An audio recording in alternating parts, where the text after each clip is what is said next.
যুবভারতী ক্রীড়াঙ্গনে মেসিকে নিয়ে যে ঘটনা, তাতে রাজধর্ম পালন করেছেন মুখ্যমন্ত্রী মমতা বন্দ্যোপাধ্যায়।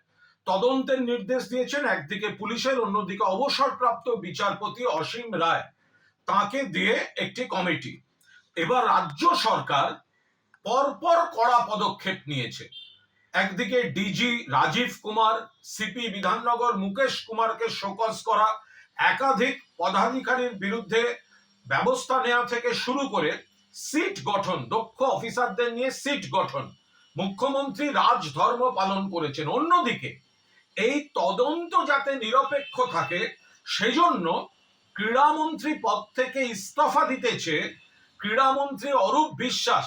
ক্রীড়া মন্ত্রী হিসাবে তিনি ইস্তফা দিতেছে মুখ্যমন্ত্রী মমতা বন্দ্যোপাধ্যায়কে তিনি চিঠি দিয়ে দিয়েছেন।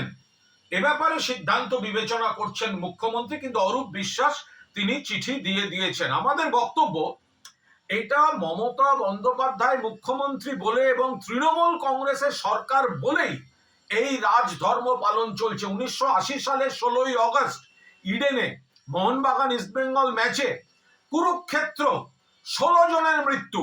তখন কিন্তু মুখ্যমন্ত্রী জ্যোতি বসু, পুলিশ মন্ত্রী জ্যোতি বসু বা ক্রীড়ামন্ত্রী, তারা কেউ এই ধরনের ইস্তফার কথা বলেননি।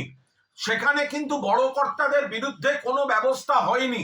1996 আবার ইডেন, ভারত শ্রীলঙ্কা বিশ্বকাপ ক্রিকেটের সেমিফাইনাল, চূড়ান্ত বিশৃঙ্খলা, খেলা বন্ধ, দেশের মুখ পুড়ল।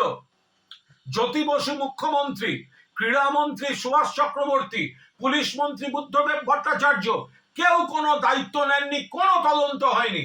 একের পর এক খারাপ ঘটনা বাম জমানায়, কখনো ক্রীড়াক্ষেত্রে, কখনো যুবা ভারতীকে কেন্দ্র করে দুষ্কৃতি, আখড়া, জবরদখল, জমি কেলেঙ্কারি, এই সব হয়েছে।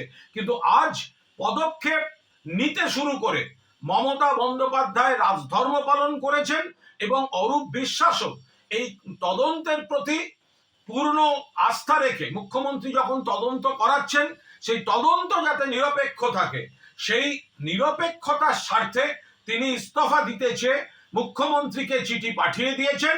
মুখ্যমন্ত্রী চূড়ান্ত সিদ্ধান্ত বিবেচনা করছেন।